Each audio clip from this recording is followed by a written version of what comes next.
Hello, welcome to the Agri Toppers Academy YouTube channel. This is the third lecture of Nimraj Sunda book series. Today's topic is General Agriculture.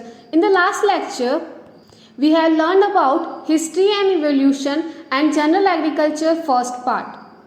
So now let's start our lecture. सबसे first topic है achievements of crop improvements. यहाँ पर हम कुछ crop improvements में achievements पढ़ेंगे, जैसे कि जेनेटिक मॉडिफाइड क्रॉप एंड इसके एग्जाम्पल. सो स्टार्ट करते हैं. सबसे पहला टॉपिक है genetically modified crops. First genetic modified crops का एग्जाम्पल है BT cotton. Genetic modified crops का मतलब होता है जब भी हम किसी क्रॉप में जेनेटिक इंजीनियरिंग को यूज़ करके उसके जीन्स को ऑल्टर कर देते हैं और एनहांस कर देते हैं, इसे हम जेनेटिकली मॉडिफाइड क्रॉप्स बोलते हैं. यहाँ पे एग्जांपल दिया है बीटी कॉटन का. सो बीटी कॉटन बॉलवर्म के अगेंस्ट रेजिस्टेंट डेवलप करता है. बीटी कॉटन का मतलब है बैसिलस thuringiensis कॉटन. इसके अंदर बैसिलस thuringiensis सॉइल का बैक्टीरियम होता है जो एक प्रोटीन प्रोड्यूस करता है, जिसकी वजह से वो प्रोटीन इंसेक्ट लार्वी के डाइजेस्टिव सिस्टम में जाकर अफेक्ट करता है और इससे बॉलवर्म की डेथ हो जाती है. बीटी कॉटन के अंदर जो जीन रेस्पॉन्सिबल होता है उसे हम बोलते हैं Cry1AC जीन. जीएम कॉटन को जेनेटिक इंजीनियरिंग अप्रूवल कमेटी ने परमिट किया था under the ministry of environment and forestry, और ये हुआ था मार्च 2002 में. यहाँ पर कुछ बीटी कॉटन की वेराइटीज़ दी हैं, जैसे कि MECH12, MECH162, MECH184. ये जो वैरायटीज़ हैं ये साउथर्न स्टेट्स के लिए सूटेबल हैं. इसके अलावा RCH134, RCH138 ये वैरायटीज़ नॉर्थर्न इंडिया के लिए सूटेबल है और इन वैरायटीज़ को डेवलप किया था मेको ने. पंजाब एग्रीकल्चर यूनिवर्सिटी लुधियाना में first time genetically modified cotton की वैरायटीज़ को डेवलप किया गया था. ये जो वैरायटीज़ हैं इसकी स्पेशल एडवांटेज ये रहती है कि हर सीज़न में रिपीटेड कॉस्ट को सेव करता है ये. जैसे कि multinational companies, private sector seed companies भी सीड को प्रोड्यूस करती है, लेकिन उस सीड कंपनीज में हर सीज़न में एक रिपीटिंग कॉस्ट लगती है. लेकिन यहाँ पर बीटी कॉटन की जो वैरायटीज़ हैं फार्मर अगेन उसे रीयूज़ कर सकता है, जिससे कॉस्ट कम हो जाती है. ICAR ने अभी तक 3 बीटी कॉटन की वैरायटीज़ को आइडेंटिफाई किया है, जिसमें से 2 वैरायटीज़ हैं जिन्हें पंजाब एग्रीकल्चर यूनिवर्सिटी में डेवलप किया गया था. उसका नाम है BI फर्स्ट एंड FI 861. इसके अलावा जो एक वैरायटी है वो SKRAU बीकानेर राजस्थान के द्वारा डेवलप की गई थी और उसका नाम है RS 2013. ये जो तीनों वैरायटीज़ हैं इनके अंदर Cry1AC जीन प्रेजेंट होता है, जो कि कॉटन बॉलवर्म के अगेंस्ट रेजिस्टेंट प्रोड्यूस करता है. वर्ल्ड की फर्स्ट जनरेशन बीटी कॉटन आया था 1996 में और उसे हम बोलते हैं बोलगार्ड फर्स्ट. मेको एंड मोनसेटो ने बीटी कॉटन की कुछ वैरायटीज़ डेवलप की थी, जैसे कि उसका नाम है बोलगार्ड 1 और इसके अंदर Cry1AC जीन प्रेजेंट था. रिसेंटली बीटी कॉटन की कुछ और वैरायटीज़ आई हैं, जैसे कि बोलगार्ड 2. इसके अंदर Cry1AC एंड Cry2AB जीन दोनों प्रेजेंट होते हैं. इसे हम second generation of BT cotton बोलते हैं. इसके बाद यहाँ पर बताया है कि जो फर्स्ट ट्रांसजेनिक क्रॉप है उसका नाम है बीटी टोबैको. ये 1987 में आई थी. इंडिया का वर्ल्ड के अंदर 5th रैंक आता है ट्रांसजेनिक प्लांट प्रोडक्शन के लिए. इसके अलावा हम क्रॉप वाइज देखें तो सबसे ज़्यादा ट्रांसजेनिक प्लांट्स में आता है soybean, then maize, then cotton and canola. Mostly जो जेनेटिकली मॉडिफाइड ट्रेड्स होते हैं वो हर्बिसाइड रेजिस्टेंट के लिए यूज़ करते हैं, लेकिन इसके अलावा हम quality improvement and insecticide resistant trade के लिए भी यूज़ कर सकते हैं. नेक्स्ट टॉपिक है genetically modified mustard. Genetically modified mustard के अंदर ग्लाइफोसेट रेजिस्टेंट जीन्स को डेवलप करते हैं और इसे डेवलप किया था Pro Agro Seed company limited ने। Next is golden rice. Golden rice को हम जेनेटिकली मॉडिफाइड राइस बोलते हैं। इसके अंदर बीटा कैरोटीन हाई अमाउंट में प्रेजेंट होता है, जिसकी वजह से विटामिन ए डेफिशिएंसी नहीं होती है और ये विटामिन ए डेफिशिएंसी को प्रिवेंट करता है। इसे इंजीनियर्ड किया था इंगो पोर्ट्रिकस एंड पीटर बेयर ने 1990 में। इसीलिए हम इंगो पोर्ट्रिकस को फादर ऑफ गोल्डन राइस भी बोलते हैं। Next is super rice. Super rice को डेवलप किया था डॉक्टर गुरदेव सिंह खुश ने at Indian rice research institute में, और ये नॉर्मल राइस के कंपैरिजन में 25% बेटर है। The next is hybrid rice. First time world के अंदर हाइब्रिड राइस डेवलप हुआ था चाइना में 1974 में, और इसे डेवलप किया था प्रोफेसर लॉन्ग पिंक यॉन ने। इसीलिए हम इन्हें बोलते हैं father of hybrid rice. China के बाद सेकंड नंबर पे इंडिया का पोजीशन आता है हाइब्रिड राइस प्रोडक्शन के लिए, और इसने फर्स्ट वैरायटी डेवलप की थी MGR फर्स्ट। ये variety Tamil Nadu agriculture university Coimbatore में डेवलप की गई थी। इसके अलावा PRH first and PRH 6 develop की थी IRI में। Next is hybrid mustard. Hybrid mustard को डेवलप किया था directorate of rapeseed and mustard research में, भरतपुर राजस्थान। इसके अंदर जो वैरायटीज आती है उसका नाम है NRC HB 506, जो कि फर्स्ट हाइब्रिड है मस्टर्ड की। इसके बाद कुछ और वैरायटीज आई है जैसे कि DMH 11। नेक्स्ट है सुपर व्हीट। सुपर व्हीट के ऊपर रिसर्च की गई थी DWR करनाल में। ये 2005 के अराउंड में आया था एंड ये नॉर्मल व्हीट के कंपैरिजन में 15 to 20% बेटर यील्ड प्रोड्यूस करता है। Next topic is green revolution. Green revolution term first time William S God ने दिया था 1968 में। इस टर्म को यूज किया था डिस्क्राइब करने के लिए कि ग्रीन रिवॉल्यूशन का मतलब होता है हमें प्रोडक्टिविटी को इम्प्रूव करना है किसी भी फूड प्रोडक्शन में। मेनली इसमें व्हीट और राइस इंक्लूडेड होते हैं। इसके मेन कंपोनेंट्स होते हैं हाई यील्डिंग वेराइटीज को यूज करना along with chemical fertilisers and plant protection chemicals. Next is evergreen revolution. Evergreen revolution term use किया था डॉक्टर MS स्वामीनाथन ने। एवरग्रीन रिवॉल्यूशन ग्रीन रिवॉल्यूशन से ही रिलेटेड है, but in a sustainable methods of crop intensification and diversification पे based है ये। The next is vertical revolution in agriculture. Agriculture में vertical revolution का क्या मतलब होता है? जब हम प्रोडक्शन को मैक्सिमाइज करते हैं per unit land area, per unit time में by using intensive cropping system और high production inputs and improve management practices, इसे हम बोलते हैं वर्टिकल रिवॉल्यूशन। इसके बाद यहाँ पर कुछ और रिवॉल्यूशंस दिए हैं जैसे कि white revolution which is related to milk production, then blue revolution fish production से रिलेटेड है, देन ब्राउन रिवॉल्यूशन ये फूड प्रोसेसिंग से रिलेटेड है एंड लेदर प्रोडक्शन से भी रिलेटेड है। Next is grey revolution. Grey revolution is related to fertiliser production. Next is yellow revolution, it is related to oil seeds production and last is red revolution, ये tomato and meat production से related है। इसके बाद है pink revolution, ये prawn and onion production से related है। Next is golden revolution, it is related to fruit and honey production. Round revolution, ये पोटैटो प्रोडक्शन से रिलेटेड है। Then next is silver revolution, ये एग एंड पोल्ट्री प्रोडक्शन से related है। Next is black revolution, ये biofuel and jatropha production से related है। Next is orange revolution, ये सिट्रस फ्रूट प्रोडक्शन से रिलेटेड है। इसके बाद आता है golden fibre revolution. Golden fibre revolution jute production से रिलेटेड है एंड सिल्वर फाइबर रिवॉल्यूशन ये कॉटन प्रोडक्शन से रिलेटेड है। नेक्स्ट इज रेनबो रिवॉल्यूशन, ये एग्रीकल्चर के सारे सेक्टर से रिलेटेड है। नेक्स्ट इज आलमंड रिवॉल्यूशन, ये स्पाइसेस प्रोडक्शन से रिलेटेड है।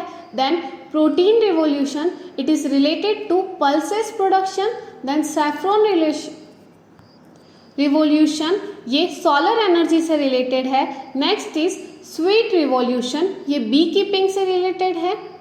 ये सभी कुछ इंपॉर्टेंट रिवॉल्यूशंस है जिन्हें हमें याद रखना है। इसके बाद आता है India shares in world, India के अंदर कितना शेयर है वर्ल्ड में। First is geographical area, total geographical area India का आता है 2.4%। नेक्स्ट इज पॉपुलेशन, पॉपुलेशन में है 17.5%। Then live stock 15%, forest 1.5% and water resources 4%। इसके बाद है India's position in world agriculture, world agriculture में इंडिया की क्या पोजीशन है। तो फर्स्ट पोजीशन आती है इंडिया की मैंगो प्रोडक्शन के लिए, then banana production, total irrigated area के लिए, then milk production, jute and allied fibres, cashew, coconut, total pulses production, tea and spices production and live stock production. इसके बाद यहाँ पर इंडिया का सेकंड पोजीशन आता है वीट प्रोडक्शन के लिए, then oil seed production, vegetables, sugar cane, rice, fruits, silk and cotton production के लिए। देन थर्ड पोजीशन आता है टोबैको प्रोडक्शन के लिए। फोर्थ पोजीशन है नेचुरल रबर प्रोडक्शन के लिए जिसका शेयर होता है अराउंड 8.5%। इसके अलावा इंडिया का कॉफ़ी प्रोडक्शन के लिए पोजीशन है 7th नंबर पे एंड कॉफ़ी प्रोडक्शन में फर्स्ट नंबर पे आता है ब्राज़ील। और भी कुछ पोजीशंस दिए हैं यहाँ पे एग्रीकल्चर ट्रेड से रिलेटेड, जैसे कि एग्रीकल्चर एक्सपोर्ट कॉमोडिटी, सबसे ज़्यादा कौन सी कॉमोडिटी एक्सपोर्ट होती है। तो इसमें फर्स्ट नंबर पे आता है rice, then cashew, wheat, tea, then tobacco.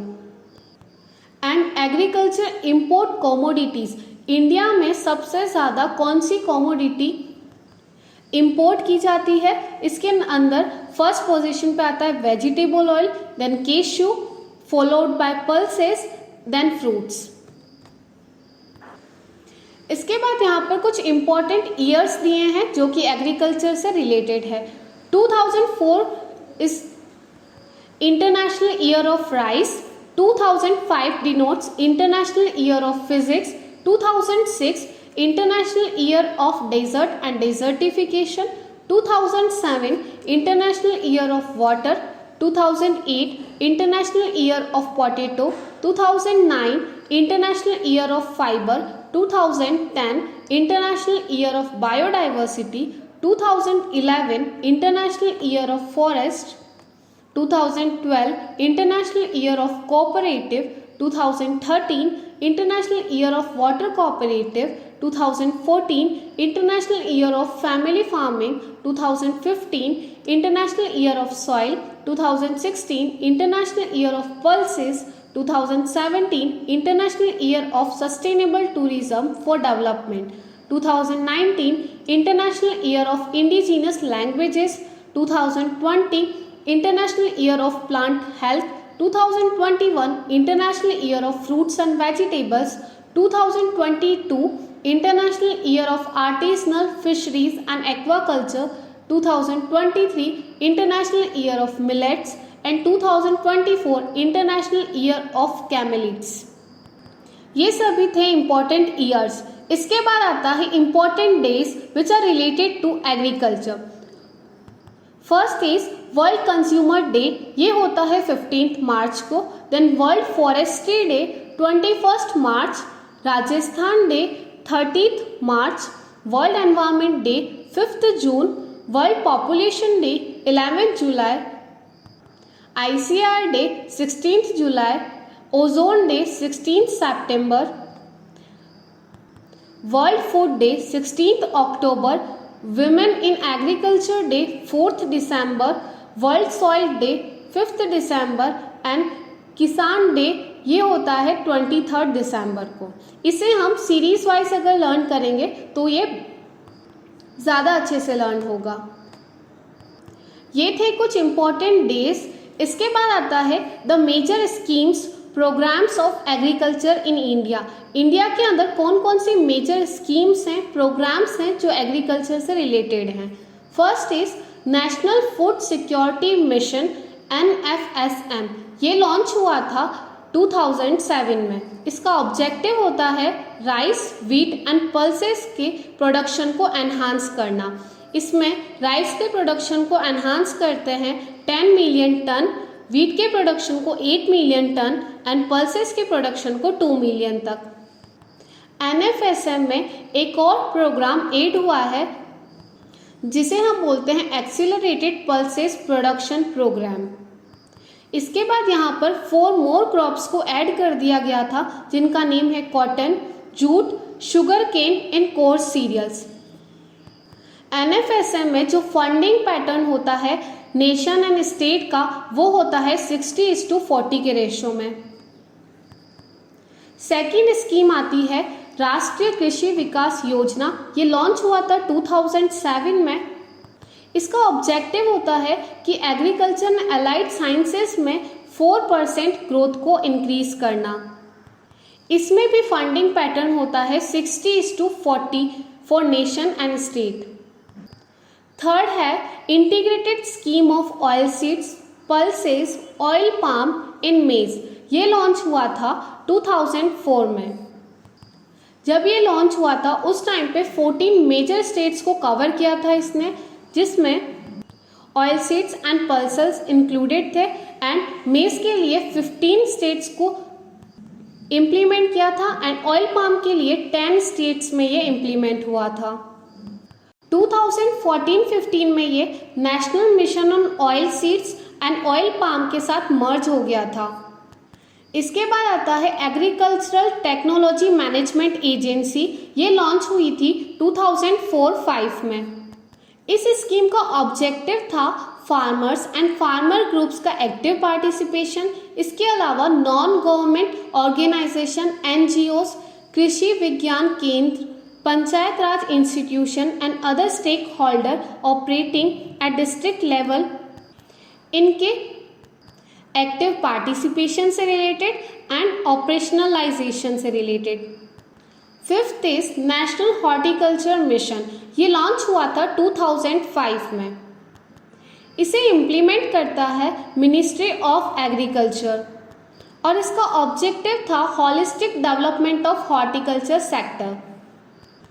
1 अप्रैल 2014 में ये अपग्रेड हुआ था एंड अपग्रेड होकर ये बना था integrated scheme of horticulture development. Next is national mission on micro irrigation. ये लॉन्च हुई थी 2010 में। इसका ऑब्जेक्टिव होता है to enhance the water use efficiency by adopting drip and sprinkler irrigation system. और ये मिशन इम्प्लीमेंट होता है all the states and union territories and ये एग्रीकल्चरल एंड हॉर्टिकल्चरल क्रॉप से रिलेटेड था। Next is national bamboo mission. ये launch हुई थी 2004 में और इसका ऑब्जेक्टिव है to promote holistic growth of the bamboo sector by adopting an area-based, regionally differentiated strategy and to increase the area under bamboo cultivation and marketing. Next is किसान credit card. ये launch हुआ था 1998 में। इसका objective था कि farmers को 3 लाख तक लोन प्रोवाइड करना एट 7% इंटरेस्ट पर from any nationalised bank of country. लेकिन गवर्नमेंट यहाँ पर कुछ एडिशनल 3% इंटरेस्ट लेती है सबवेंशन के रूप में। 2009-10 में ये 1% था, 2010-11 में ये 2% था and effective rate of interest है फार्मर्स के लिए around 4% per annum. Next is किसान कॉल सेंटर। ये लॉन्च हुआ था जैन 2004 में। इसका ऑब्जेक्टिव होता है कि to provide agriculture information to the farming community through toll free telephone lines. Toll free telephone lines के थ्रू फार्मर्स को एग्रीकल्चर इंफॉर्मेशन प्रोवाइड करना है। इसमें कुछ 11 डिजिट्स के नंबर थे एंड क्वेरीज, फार्मर्स को जो भी क्वेरीज होती थी उसका रिप्लाई उन्हें 22 लोकल लैंग्वेजेस में प्रोवाइडेड था। इसके अलावा जो कॉल का टाइम था वो 6 AM से लेकर 10 PM तक था और ये वीक के 7 डेज तक अवेलेबल था। नेक्स्ट है integrated scheme for agricultural marketing. ये लॉन्च हुई थी 1 अप्रैल 2014 में। इसका ऑब्जेक्टिव होता है to promote creation of agricultural marketing infrastructure by providing backend subsidy support to state cooperative private sector investment and also to promote integrated value chains to provide vertical integration of farmers with primary processors. Next है mission for integrated scheme of horticulture development. ये launch हुई थी 2014 में। इसका objective था holistic development of horticulture and 2014-15 में ये integrate हुई थी नेशनल हॉर्टिकल्चर मिशन के साथ, horticulture mission for north east and Himalayan states, then national bamboo mission, national horticulture board, coconut development board and central institute of horticulture Nagaland के साथ। Next is soil health card scheme. ये launch हुई थी 19 Feb 2015 में। इसका objective होता है to promote soil test based and balanced use of fertiliser to enable farmers to release high yields at lower cost. इसका ऑब्जेक्टिव ये है कि ये फार्मर्स को soil test and balance use of fertilisers के बारे में बताता है जिससे यील्ड इंक्रीज हो सकती है एट लोअर कॉस्ट। इस स्कीम में गवर्नमेंट कुछ प्लान्स सॉइल कार्ड्स इशू करवाती है फार्मर्स को जिससे वो crop wise recommended nutrients and fertiliser की रिक्वायरमेंट्स को बताते हैं एंड हेल्प करता है फार्मर को जिससे प्रोडक्टिविटी इम्प्रूव हो सकती है। इसमें जो सॉइल सैंपल्स होते हैं उसे एक्सपर्ट्स एनालाइज करते हैं जिससे सॉइल की स्ट्रेंथ एंड वीकनेस का पता लगता है एंड कुछ ऐसे मेथड सजेस्ट करते हैं फार्मर्स को जिससे प्रोडक्टिविटी इम्प्रूव हो सकती है। नेक्स्ट इज प्रधानमंत्री फसल बीमा योजना। ये लॉन्च हुई थी 18 Feb 2006 में। ये बीमा फार्मर्स को insurance and financial support provide करती है at the time of failure. जब भी क्रॉप फेलियर होती है उस टाइम पे फाइनेंशियल सपोर्ट करती है। नेचुरल कैमिटीज की रीज़न हो सकता है या फिर पेस्ट और डिजीज़ भी रीज़न हो सकता है क्रॉप फेलियर का। इसमें एक यूनिफॉर्म प्रीमियम रहता है जो कि अराउंड 2% का होता है खरीफ क्रॉप्स के लिए एंड रबी क्रॉप्स के लिए 5% होता है। इसके अलावा कमर्शियल एंड हॉर्टिकल्चर क्रॉप्स के लिए भी ये 5% तक होता है। नेक्स्ट है परंपरागत कृषि विकास योजना। ये 17 Jan 2006 में आई थी। इस योजना को लॉन्च किया गया था नेशनल ऑर्गेनिक समिट जो कि गंगटोक सिक्किम में हुई थी उस टाइम पर। इस योजना को लॉन्च किया गया था गवर्नमेंट ने क्योंकि ऑर्गेनिक फार्मिंग को प्रमोट करने के लिए एंड सपोर्ट करने के लिए। इसके अलावा इसका ऑब्जेक्टिव था सॉइल की हेल्थ को इम्प्रूव करना। ये फार्मर्स को एनकरेज करता है इको फ्रेंडली कंसेप्ट अडॉप्ट करने के लिए and reduce their dependence on fertiliser and agriculture chemicals. Next is Pradhan Mantri Krishi सिंचाई योजना। ये लॉन्च हुई थी 2015 में। इसका ऑब्जेक्टिव था हर खेत को पानी and improving water use efficiency, more crops पर ड्रॉप। नेक्स्ट है national mission for sustainable agriculture. ये मिशन आया था 2014-15 में। इस स्कीम के अंदर 4 स्कीम्स को मर्ज किया गया था जो कि थी rainfall based area development programme, national mission for micro irrigation, national organic farming and national soil health and fertility management programme. Next है प्रधानमंत्री किसान सम्मान निधि। ये लॉन्च हुई थी Feb 2019 में। ये फार्मर को प्रोवाइड करता है इनकम सपोर्ट। ये scheme small and marginal farmers के लिए थी। ये एक 100% सेंट्रल असिस्टेंस स्कीम है जो फार्मर को 6,000 पर ईयर का इनकम सपोर्ट देता है, जो कि उनके डायरेक्ट बैंक में प्रोवाइड करते हैं। हर 4 महीने की इंस्टॉलमेंट होती है 2000 की। Next is operation green scheme. ये लॉन्च हुई थी 2018-19 में। इस स्कीम को अप्रूव किया था ministry of food processing industries ने, और इस स्कीम का बजट था 500 करोड़ का। इस स्कीम का ऑब्जेक्टिव है to stabilise the supply of tomato, onion and potato crops (TOP) and to ensure the availability of top crops throughout the country round the year without price volatility। इसका objective है कि tomato, onion and potato round the year provide होना चाहिए and इसकी price maintain रहनी चाहिए। अभी तक हम फर्स्ट यूनिट पढ़ रहे थे, जिसमें हमने history and evolution and general agriculture पढ़ी थी। इसके बाद अब हम यहाँ पर सेकेंड यूनिट स्टार्ट करते हैं, एग्रीकल्चर। टर्म एग्रीकल्चर एक लैटिन वर्ड है जो कि डिराइव हुए हैं 2 वर्ड से, एगर एंड कल्चरा, फिर ager means soil and cultura means cultivation. Cultivation of soil को हम बोलते हैं एग्रीकल्चर। एग्रीकल्चर में हम एक और टर्म यूज करते हैं, सस्टेनेबल एग्रीकल्चर और इको फार्मिंग। इसका मतलब क्या होता है? सस्टेनेबल एग्रीकल्चर का मतलब है ऐसा एग्रीकल्चर जिसमें हम इनपुट्स कम यूज करते हैं, केमिकल फर्टिलाइजर्स का कम यूज होता है, एंड इसका ऑब्जेक्टिव होता है कि यहाँ पर हम सॉइल फर्टिलिटी को मेंटेन करते हैं एंड एक इकोलॉजिकल हार्मोनी को मेंटेन करते हैं।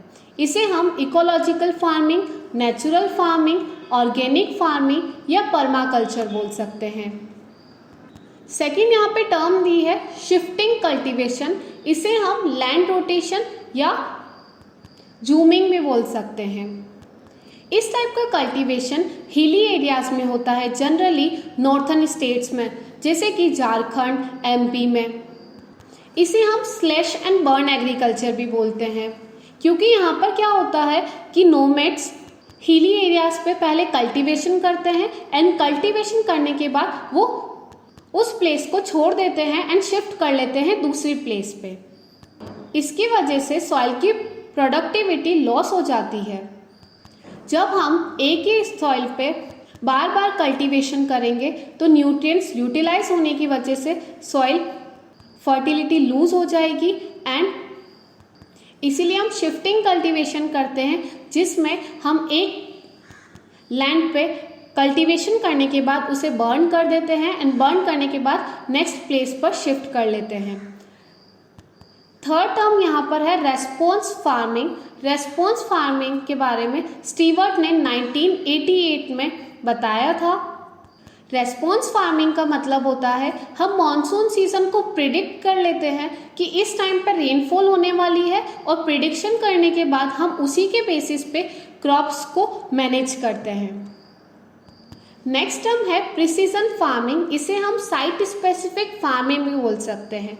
प्रिसीजन फार्मिंग का मतलब होता है यहाँ पर हम कल्टीवेशन के लिए जिस भी इनपुट का यूज़ करते हैं, जैसे कि सीड्स, फर्टिलाइजर, पेस्टिसाइड, इंसेक्टिसाइड्स, जो भी हम यूज़ करते हैं इनपुट, उसे टारगेट स्पेसिफिकली यूज़ करना है एंड रिक्वायरमेंट के अकॉर्डिंग ही यूज़ करना है। इसका एडवांटेज होता है कि to minimise the cost of production, इससे हम कॉस्ट ऑफ प्रोडक्शन को मिनिमाइज कर सकते हैं। इसके अलावा मेंटेन कर सकते हैं हम इकोलॉजिकल बैलेंस को एंड रिसोर्सेज को कंजर्व कर सकते हैं। नेक्स्ट टॉपिक है इडियोटाइप। इसे हम मॉडल प्लांट भी बोलते हैं। इडियोटाइप का कंसेप्ट दिया था डोनाल्ड ने 1968 में। इडियोटाइप का मतलब होता है जब भी हम किसी सिंगल प्लांट को ग्रुप में लगाते हैं तो उस टाइम पे वो प्लांट बेटर रिजल्ट शो करता है, क्योंकि सिंगली ग्रो करने पर कंपटीशन कम होता है। इडियोटाइप मॉडल का मतलब है ये एक बायोलॉजिकल मॉडल है जो कि एक एक्सपेक्टेड परफॉर्मेंस देता है, बिहेवियर करता है according to our predictable manner. जैसे हम प्रिडिक्ट करते हैं डिफाइंड एनवायरनमेंट में, उसी टाइप से वो एक्सपेक्टेड परफॉर्मेंस देता है। इसे हम बोलते हैं इडियोटाइप मॉडल। नेक्स्ट टर्म है टेराफार्मिंग। टेराफार्मिंग का मतलब है हम मार्स पे भी अर्थ के जैसे डेवलपमेंट करना चाहते हैं। नेक्स्ट टर्म है हाइड्रोपोनिक्स। हाइड्रोपोनिक्स टर्म का मतलब होता है, देखो यहाँ पे हाइड्रो वर्ड का यूज हुआ है।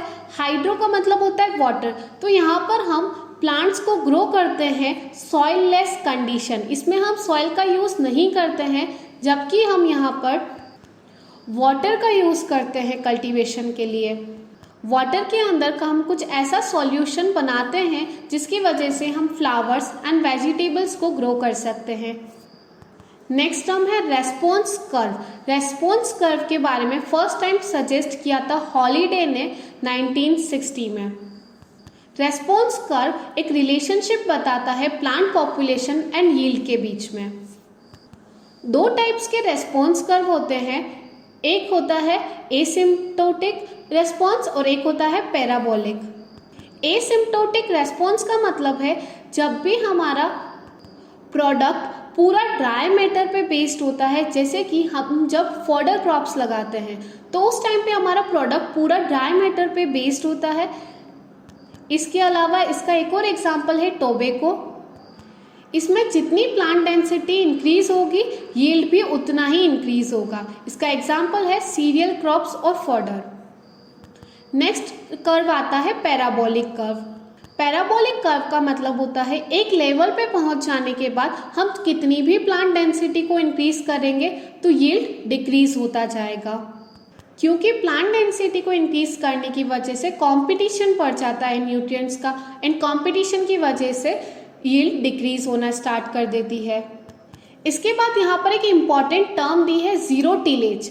जीरो टिलेज के बारे में गुबलर ने बताया था और इन्हें हम फादर ऑफ जीरो टिलेज बोलते हैं। जीरो टिलेज में हम प्राइमरी टिलेज को कंप्लीटली अवॉइड करते हैं एंड सेकेंडरी टिलेज में हम ओनली सीड बेड प्रिपरेशन के लिए कुछ रेस्ट्रिक्टेड जोन में ही टिलेज करते हैं।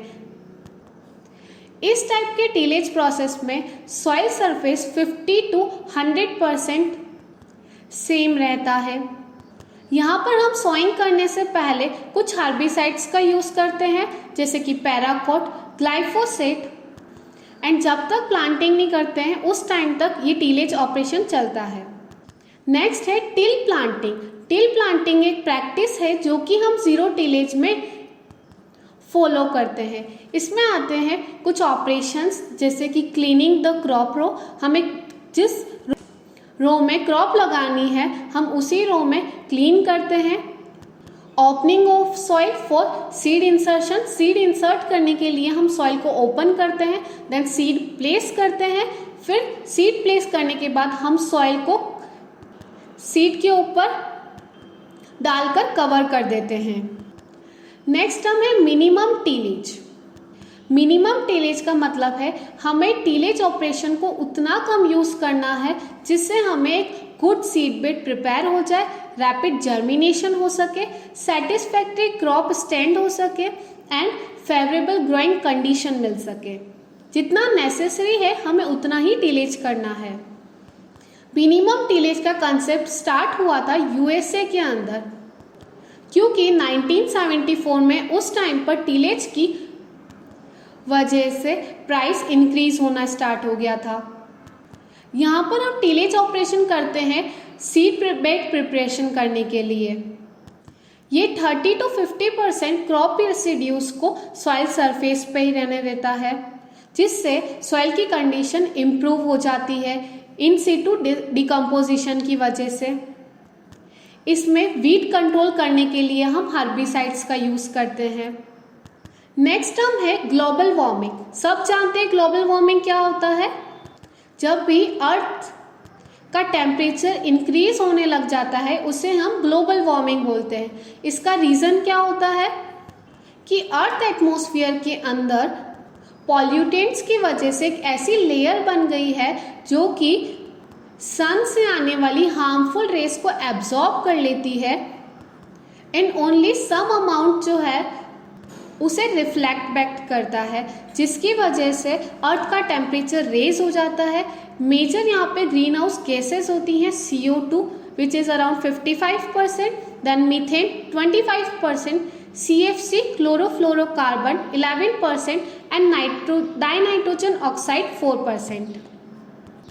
ये गैसेस एटमॉस्फेयर में प्रेजेंट होती हैं एंड ये इंफ्रारेड रेडिएशन को ट्रांसमिट करती हैं, और ये जो रिफ्लेक्टेड एनर्जी होती है ये अर्थ की सरफेस पर गिरती है एंड अर्थ के टेम्परेचर को वार्म कर देती है, और इसे हम ग्लोबल वार्मिंग और ग्रीन हाउस इफेक्ट बोलते हैं। इसके बाद पॉइंट आता है sources of green house gases.